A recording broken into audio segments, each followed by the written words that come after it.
Rafaela Adle, and the Deafblindness pedagogue UNIDEB, president of the organizing committee at the Brazilian Usher Syndrome Seminar, municipal councillor for the rights of the person with disability in the City Hall of Campinas, representative of Brazil Deafblind Support Group, founder and director at Connecti Libras, Libras teacher, Brazilian Sign Language at Connect Libras. Hello everybody, everything okay? I am Rafaela. I'm deafblind. I have Usher syndrome type 2. I'm gonna tell you my story, my life, in the International Week of Deafblindness. I was born moderate deaf, and my family only discovered my deafness when I was 4 years old.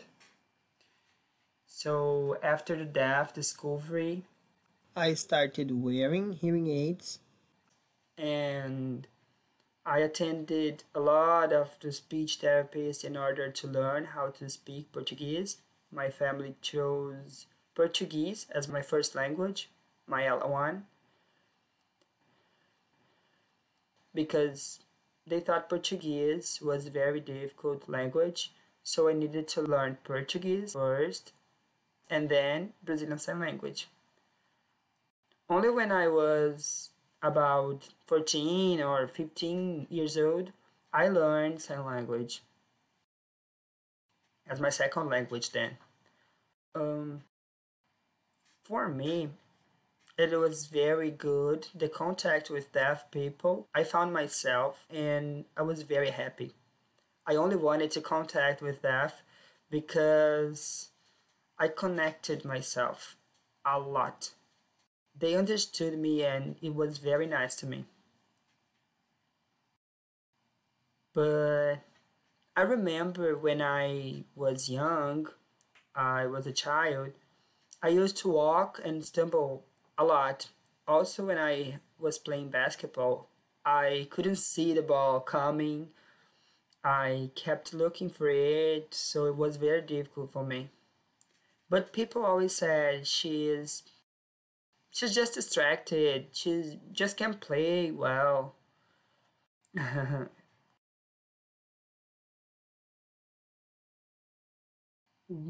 So we never realized my vision disability when I was a child because people were always kidding about how distracted I was. Then, when I got into pedagogy college, which was at night, I started having a hard time because I started falling down when I was walking and I couldn't see well. I I was always falling down and stumbling. Anyway, people started to get to me and say, "Look, it's weird. You fall a lot. You don't see. You lose things, objects. What happens?" So I started to look for a doctor. I went to the ophthalmologist. I did a lot of exams. The doctor asked me, "Do you see the letter E?" "Yes, I can see letter E." "Letter S?" "Yes." He did exams, and for me, I could see normally. But the doctor couldn't understand why I was having difficulty, and I always explained, "It seems I can't see at night, it's not good for me. I don't know what is going on." The ophthalmologist said, "Well, you don't have any problems. Your vision is normal." Okay. So I looked for the neurologist. I talked. I explained what was going on, and then he did some head exams, several exams, and so on. and nothing. It was all normal. So the doctor came to the conclusion that I had ADHD. It was a hard time for me because I said, wow, I don't get attention. What can I do? I agreed with the doctor and I started taking medicine, which is called Ritalin. It was so strong. So I got really bad. I took the medicine for a month and I was, dizzy, lazy, speaking blah, blah, blah. I wasn't well, so I went back to the doctor and explained that I wasn't okay, I wasn't cool.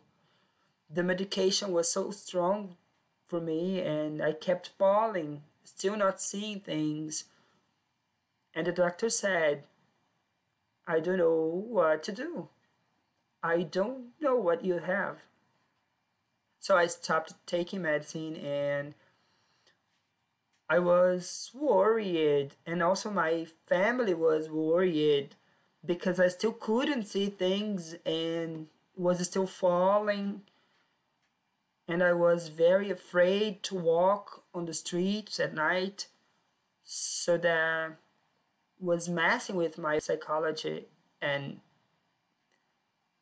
it took a while. It took a long time until I get the right diagnosis to know what was happening to me.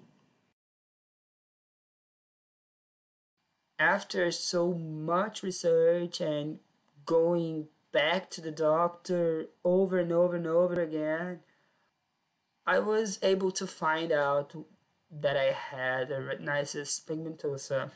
It wasn't easy.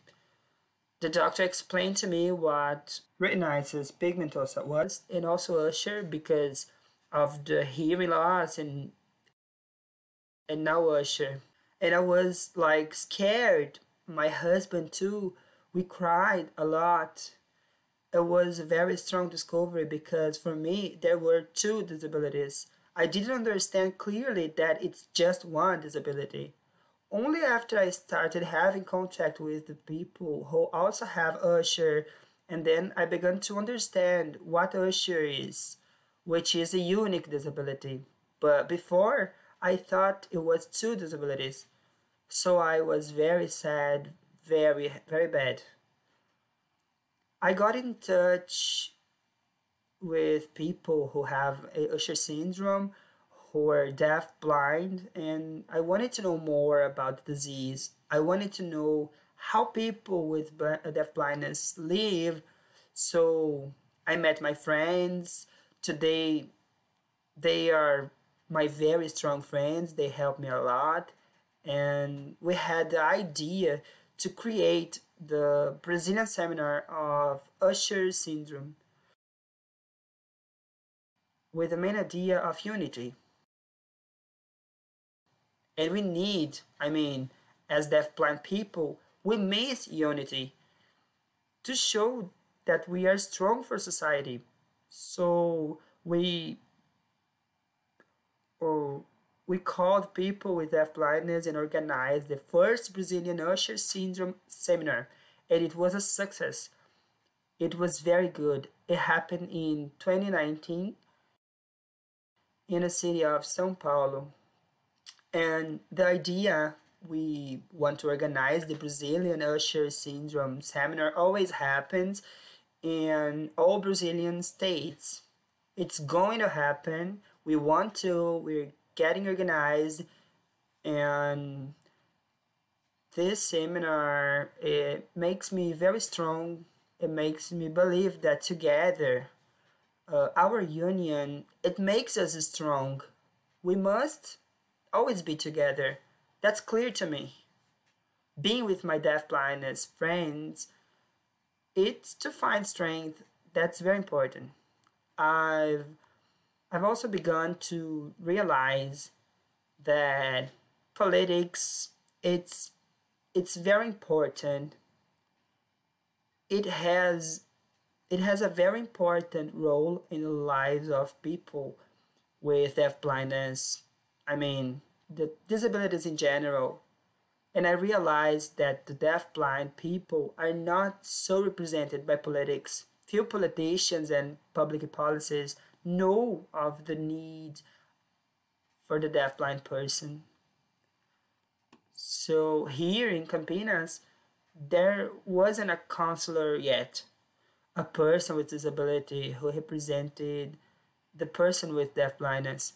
So I succeeded, I applied, and now I am participating in the council, and I'm very happy. It is a new learning for me. I didn't know anything about the council. It's a new thing that I'm still learning. But we miss having laws for the deafblind people. There's a lot of things that need to be done. It's necessary to have a law that's focused on the white and red cane, the importance of it. We already have the law that talks about awareness of the white and red cane, but we need to spread it more. That's very important. There's a lot of work to be done. Um, it's a new world for me. I am learning a lot and I love what I'm doing. I'm discovering many things, many necessities that we need to focus on and go into practice. The message that I leave for you, people with deaf blindness and families, don't let yourself down. Don't be sad or depressed. Don't. Because if we stand still, the time we lose in depression, in sadness, we lose a lot of time. We could be doing projects, we could be thinking about how to improve the life of people with deaf blindness. I know it's not easy to accept the disease. It's not easy. It's a hard process.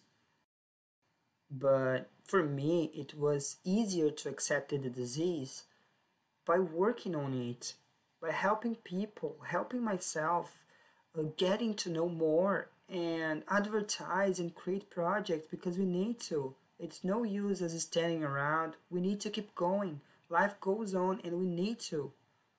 So it's my big hug for everybody in this week of people with deaf blindness. Okay, that's it. Hugs and kisses. Bye. Credits: Brazilian Sign Language translation by Renan Antonello. Portuguese subtitles by Ana Carolina Toledo. English subtitles by Ana Carolina Toledo. Subtitles review by Paulo Mota. Dubbing by Renan Antonello. Edition by Fernanda Falkowski and Renan Antonello.